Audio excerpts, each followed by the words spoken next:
পাঁচটা কবর গেছে, তুইলা বন্ধ করে দিয়ে গেছে, আর চারটা কবর খোলা আছে। ময়মনসিংহের ভালুকায় রাতের আধারে একটি পারিবারিক কবরস্থান থেকে 5টি কবর খুঁড়ে কঙ্কাল চুরির ঘটনা ঘটেছে।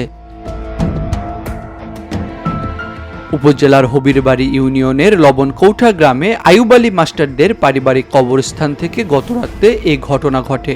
পাঁচটা কবর গেছে, একটা কবর তুইলা বন্ধ করে দিয়ে গেছে, আর চারটা কবর খোলা আছে। হঠাৎ এমন ঘটনায় এলাকাবাসীর মধ্যে আতঙ্ক দেখা দিয়েছে। সকালে স্থানীয় লোকজন কয়েকটি কবরের মাটি খোঁড়া অবস্থায় দেখতে পায়। পরে খবর পেয়ে আশেপাশের লোকজন এসে দেখেন 5টি কবর থেকে কঙ্কাল নিয়ে গেছে।